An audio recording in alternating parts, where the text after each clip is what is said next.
Hi, Kevin. Hey, Victoria. It's good to see you. It's been a month of Sundays since we've met. Yeah, you seem to have been very busy recently. I haven't had a chance to catch up with you. Yeah, I have been. It's been a busy time at SHI. We just passed our premier event around end user compute and had a lot of customers out at our facility. Yeah, we got your Mac had a stand there as well. Yeah, it was shocking to walk in and see my face at a booth. Yeah, it sounds like it was good fun and a lot of interesting discussions.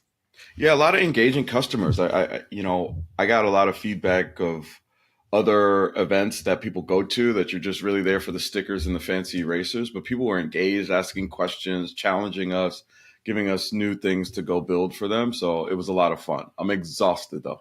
Actually, thinking back over season one while we were prepping for season two, because everybody keeps on saying to me, "What were the standout moments?" And you know what? All of it. I think where we ended was the highlight. So Adam and I put on Apple Vision Pro and did an unboxing and sort of a walkthrough. Adam did an interview with you in it. Yeah. And so I think that was one of the highlights, especially seeing now that it's finally come to our channel and SHI can resell Apple Vision Pro to our customers. And so for me, that was the highlight, kind of how we ended. I mean, I have to say, I still can't get over how much I enjoyed that interview with Adam and understanding what it must be like to be in Vision Pro. But on that point, we're going to be doing a lot of different things differently in season two and digging into some of the topics we brought up. And one of the things I know you're going to be doing with us is having some conversations about some of the enterprise use cases for Vision Pro now that we're starting to work with customers with it. Yeah, I'd be happy to. I've been in extended reality, virtual reality, head-mounted displays for 5 years or so. Call it what you want. Now Apple's calling it spatial computing. And so I really am interested in that killer app, how enterprises are using the Vision Pro. And it really is going to center around the app ecosystem, what these enterprises are building themselves and what they can pull off the shelf from the Apple Vision Pro App Store, which is pretty slim right now. Yeah, well, we're certainly, we're planning that in for fairly soon. So we're looking forward to what you're going to be talking about then. It's going to be really exciting and new stuff for me to find out about. So we've got lots of different topics lined up. And one of the things we're starting off in this episode is we're following a deployment project through the whole of this season. Hopefully, we're changing the format slightly, as I think we've talked about before. And so we've actually got two interviews for this episode. The first of which is talking to Tom Rice, who we spoke to in episode 4 in season 1. He's going to talk about that project with us. And then the second part of this episode, we're talking to Rachel Schiff, who I know you know really well. Yeah, both of them are experts in their field. It'll be interesting to watch Tom through a Mac deployment throughout the season. And Rachel and I have been together on the Apple team for over a decade. And so her experience of using Mac at work is going to be, I think, enlightening to our listeners. And on that note, let's go ahead and hear from our two guests today. Let's do it.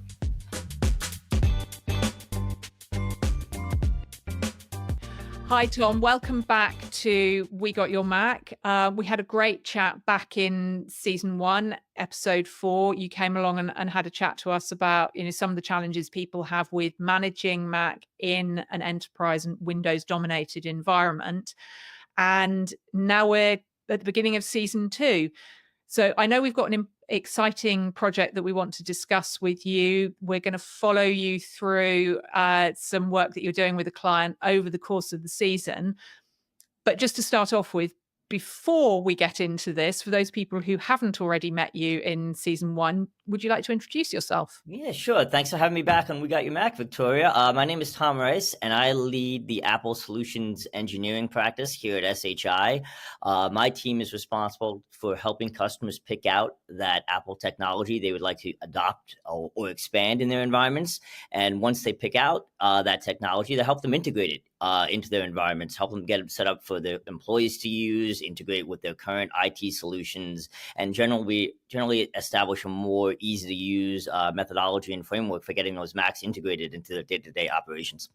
That sounds like there are quite a lot of challenges in there, but it sounds like there are some commonalities that you come across at a high level with the challenges people have. And then individual organizations, I'm guessing, in the detail, the challenges are often different, but in general, they may well be quite similar. Yeah, the devil is always in the details, right? But essentially, all of these workflows are to a point repeatable. Everybody wants to get Macs out in their organization or other Apple devices. They need them managed. They need them connected to the various systems they have. And while those systems may be, intrinsically different depending upon the organization, they're typically performing the same functions, whether it's security, identity, things like that. So at a very high level, yes, we've established very repeatable workflows that we just differentiate based upon the specific, technology that the customer is using. So tell us a little bit about this customer then, Tom. Obviously, without giving away anything confidential or telling us who they are, but just giving us an idea of what is this organization like? How big are they? What kind of organization? Geographically, where are they? Sure. So this is a fairly large retail style organization, greater than 10,000 employees, multiple retail locations within the US. So, and also corporate and back offices as well, and logistically supporting those operations is for their retail stores and for their back office knowledge workers. Yeah. The main challenge we had with them, or the main ask, I should say, that they came to us with, is that they wanted to take their legacy point of sale system and replace it with a more current third-party POS system that runs on Apple devices, so iPads, iPhones. And not only is it easier to support than trying to maintain legacy code, this is a POS system that's widely used, but also it gives their employees in the retail space more interaction with the customers. They're not tied to a counter. They can walk around to the customers, help them pick out what they need, and perhaps even check them out, wherever they are in the store. Yeah, because it's always a struggle when you're looking for where do I go to pay, and somewhere about 3,000 miles away, there's a tiny little sign that says pay here. Exactly. Or, they found too, especially with employees during the holiday season, that they're behind the counters ringing people up, and somebody inevitably needs, and rightfully so, wants help on the floor. And those employees can't get away because they're stuck behind, whatever they're doing at the moment. So this makes everybody much more flexible and, much more personalized shopping experience. They found out while they were deploying these iPads and iOS devices that their employees started asking, well, if we're deploying Apple devices, then why can't we deploy Macs as well? Many of the back office workers were using PCs currently. Some of them were dated and due to be refreshed anyway. And they said, well, if we're supporting Apple, then why don't we support all of Apple? Because we're comfortable using the Macs. We like using the Macs. We have one at home. We have an iPad at home or an iPhone that connects with our Mac. Maybe we've just come out of school and their university gave them a Mac. But so that really got them thinking, well, maybe we could deploy Macs to replace some of our PCs as they come up to be refreshed. Okay, so the mobile devices and that need for mobility on the shop floor were kind of the original conversation. But then it's a case of, if we're offering that kind of technology, then let's give a choice to everybody in the organization, find out what's most appropriate for them.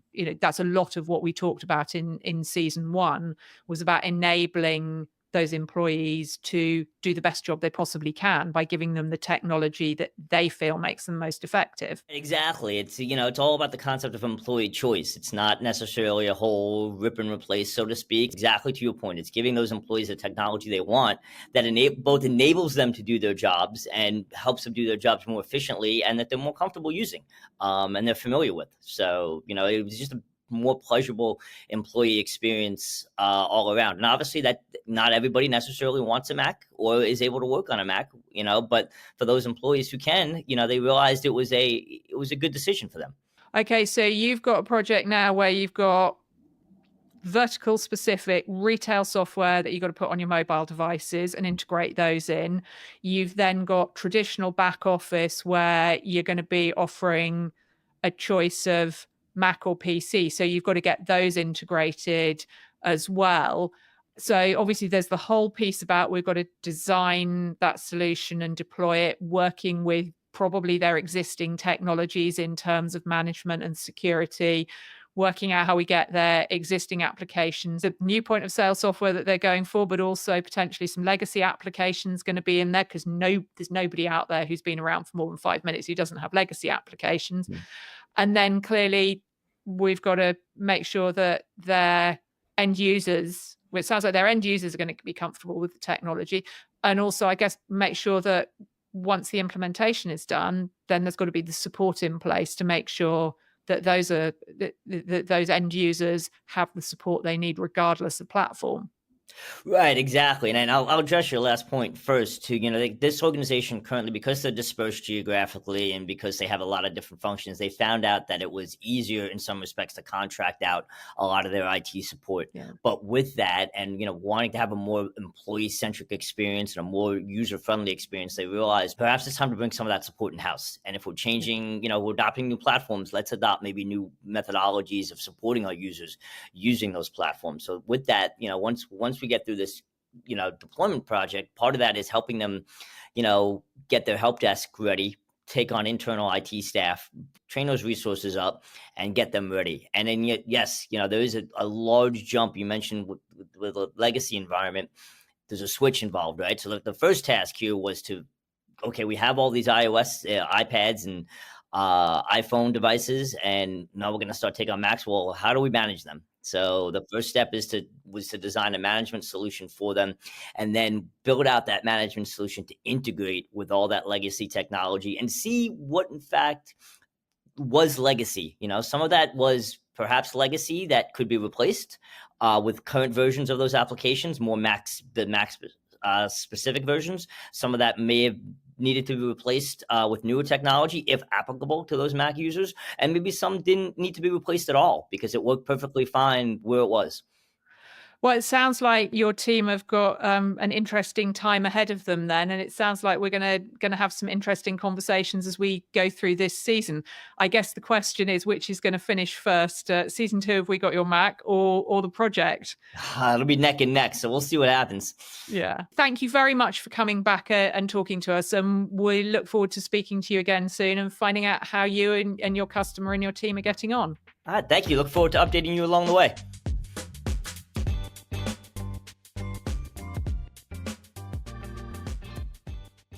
Your employees love Mac. Its sleek design and intuitive interface make work a breeze. But for you, the IT manager, Mac can feel like a puzzle with missing pieces. Integration headaches, security concerns, the dreaded migration process. Sound familiar? SHI gets it. We're not just another tech vendor. We are your strategic partner in building a Mac-centric workplace that works for everyone. Our complimentary Mac readiness assessment is like an X-ray for your IT environment, revealing the exact steps you need to take for a successful Mac deployment.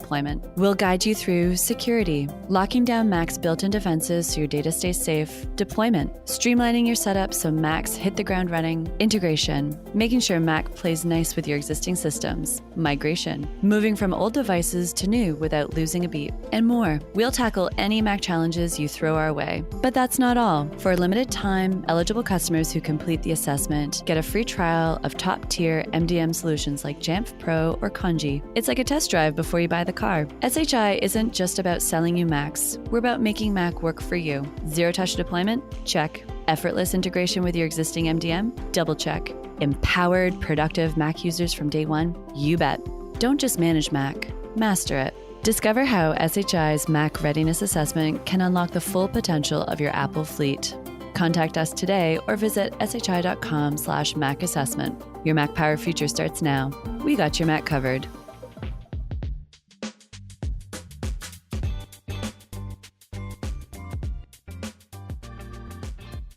Hi, Rachel. Welcome to We Got Your Mac. Hi, Victoria. Thanks for having me. So you've come to talk to us about how you use your Mac at work and how it makes you more effective in your working life. But before we start on that, why don't you tell our listeners a little bit about yourself, who you are, what you do here at SHI? Sure. So I've been at SHI for 16 years. I started out in inside sales and then moved over to the hardware team on the Apple team after 6 years. So when I joined the Apple team, I had the new job jitters, but I also had never used a Mac before.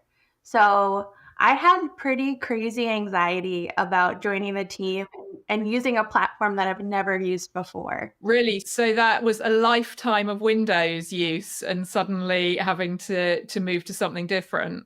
Yeah, and I loved my Windows platform. I was very, very, efficient. I've always been on really high volume teams where there's just tons of stuff coming at you. So being organized and was really paramount in really all of my roles here at SHI.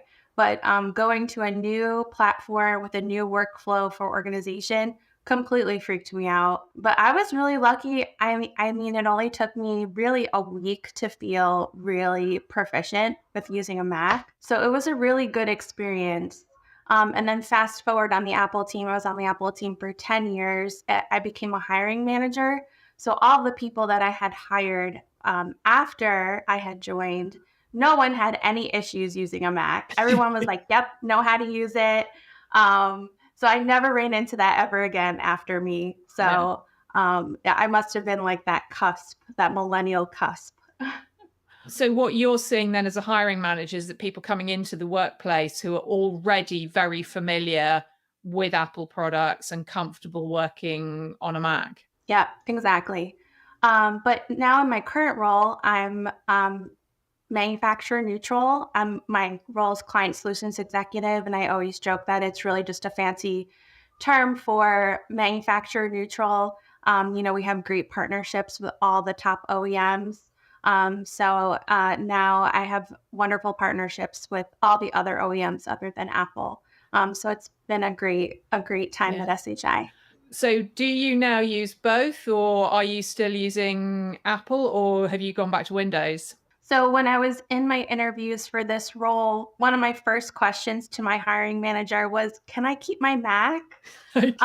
After using it and getting really, really proficient with it, I do find that I'm way more efficient. I have this great workflow for my organization. So it was really, really important for me in my next role to keep my Mac, and SHI said, sure, of course, if you feel more comfortable using a Mac, you should definitely use it. So I used a Mac now. So do you think it actually makes you, I mean, you've talked about workflows, do you think it makes you more efficient using the Mac platform? Definitely. Yeah. Definitely way more efficient. Things, especially because I use an iPad and iPhone, it's so much easier to multitask. 50% of the time I'm traveling. So it's just so easy to get everything done no matter where I am. If I'm in a security line at an airport or at a coffee shop, it just makes it so easy to make sure that I stay on top of everything. Yeah, and that's interesting because it's one of the things that's come up time and time in these conversations, the idea that everything is just there across the whole ecosystem, so that you can just move from one device to another depending on what's appropriate for the situation that you're in. Absolutely. When I'm on a plane, I can't work on my MacBook Pro. I need my iPad. It has that smaller form factor. I'm less worried about somebody crushing my screen when they lean back. So really the whole ecosystem just makes it so easy to just seamlessly get everything done.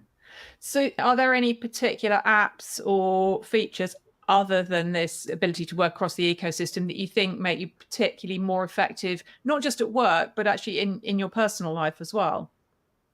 I'm a huge fan of the Notes app. I really use that to organize myself in work and for personal, all my grocery lists. Really, Notes is what keeps me going, and having it on all of my devices has been so paramount in keeping me on top of everything. If I'm out at a customer meeting and a rep calls me on the side, I can pull up my notes immediately and be able to use that. So no matter where I am, I'm prepared for whatever is coming at me. So you're fully bought into the Apple ecosystem now. Do you use other Apple products at home? I do. I'm not typically an early adopter, but I did buy a Vision Pro once it hit the market. Oh, wow. I just felt like having another year or two with a brand new device is just so important. And because I do love all my Apple products, I decided I was going to take a leap and try it out. And it's been so mind blowing. I can't wait to see how it grows as there are more applications developed for that device. So what are you primarily using it for at the moment? Because I had, as you know, I had a conversation with Adam about it, and even watching him or interviewing him within Vision Pro was pretty mind-blowing. We were obviously there talking about the business application of it and how it's making the vast number of documents that he's trying to keep under control much easier to control than having them across multiple screens. But I guess, if you're using it in your personal life, your use case is going to be slightly different. Oh, yeah. I'm using it mostly for movies, television. It's great when folding laundry. I can watch Downton Abbey while I'm folding. So that's really mostly what I've been using it for. But I feel like I need to sit down and really play around with it to see all of the use cases and applications. I've seen people use it while cooking, and that looks amazing because I'm a very disorganized cook. That sounds like an absolutely brilliant idea, because I always find that I've lost the page on the recipe, whether it, or my screen's gone to sleep because I've taken so long, or I'm not quite sure what it should look like, and I'm back and forth. So that to me sounds not necessarily obvious, but the moment you mention it, it sounds like a really sensible use of the product. Absolutely. And the immersive experiences are completely mind-blowing. You're transformed and transported to a different place, and that's just one of the most amazing feelings that technology can do that. So what would you say to somebody who maybe was a lifelong Windows user and is being given the option of moving to Mac for work? So I do really believe that people should use the platform that they feel most comfortable and productive on. But if you have just fear that's stopping you from trying a Mac and really seeing if it could work for you, either for work or for personal, I would say make that leap, try it out. Especially if you're an iPhone user. I had an iPhone at the time when I had first gotten my Mac. And I felt like that made it so much easier to adopt. I already knew a lot of the mechanics of iOS, and Mac OS has just become a lot more like iOS in some ways. So I think people will find themselves a lot more comfortable with it than they imagine. So yeah, I would say try it. But if it's not for you, that's totally okay too. Windows devices are pretty amazing. I thought about switching over to Windows when Copilot was coming out, and I wasn't sure if it was going to be available on a Mac. But once I heard that was going to be available on Mac, I said, okay, I'll stick with my Mac. But there's really cool technology on both sides of the house. So when we've got customers who are looking at, rolling out Mac at scale and how to deal with it, I guess from what you're saying, it sounds like they really need to give their end users the opportunity to try the different platforms.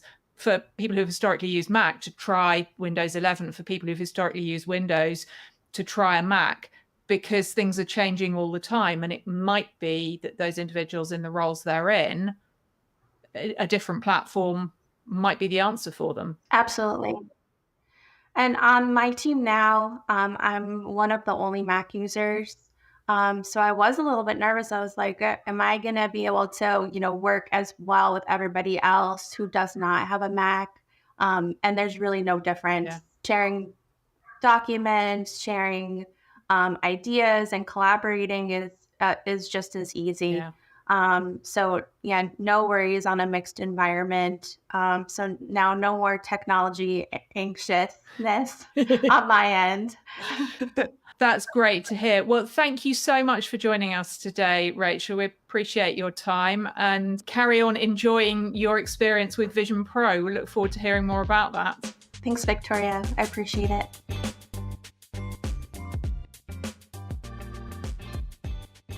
So, Kevin, I hope you think I got some good information out of our guest then. It was fun to listen to Tom and Rachel, especially about retail, which is something that's near and dear to my heart. For whatever reason, it's been really, really fun to deploy Apple in retail over the years. So I understand that you've actually done some work with the team working on this project as well. I have. Yeah. It's one of the most innovative uses of iPhone I've ever seen. But retailer were like first movers advantage when it came to iOS and now into Mac. And so it's fun to watch how mature retail has gotten with Apple products. They're using purpose-built cameras to do things, and we're just helping to support the deployment so that they can do the cool use cases that they found themselves. You know, what I learned from that is the point you make that, you know, retail is maturing significantly. We've got this trend to, you can check out wherever you are in the store. You're not having to sit and wait in line. So from the customer's point of view, the number of times I've been wandering around trying to find where the checkout is because I just want to pay for the thing and get out. Yeah. And then obviously it's not just as simple as, hey, we're giving everyone an iPhone. We've actually got to integrate it with their legacy systems, third-party systems. So it's actually quite a significant lift for their IT people and us. It's not easy at all. I mean, there's a lot of back-end ERP systems and CRM systems. So the way that customers take payments and track sales all have to integrate into these iOS devices. And so some of it is not as modern as you would think. And so there is a lot of work to be done in connecting to these legacy systems. Yeah. And the other thing that I thought was interesting was the fact that because they're now using iOS in the stores, everybody, you know, there was the whole, well, why can't we use Mac? Actually feeling able to stand up and say, we want that choice. Yeah, once you see it in one use case, like in the front of the store with customers, then it does beg the question, what about the back corporate office? And I thought that was an interesting connection with the conversation with Rachel, because obviously two completely separate conversations. Yeah. But I thought what was interesting in the discussion with Rachel is she wasn't pushing it. She's not one of these people who is so Apple obsessed that she's like, you've got to use it. You have to use it. She was very clear on the whole point about choice, about people using what helps them to be most effective in the workplace. Yeah, at this point, happy and healthy employees are productive employees,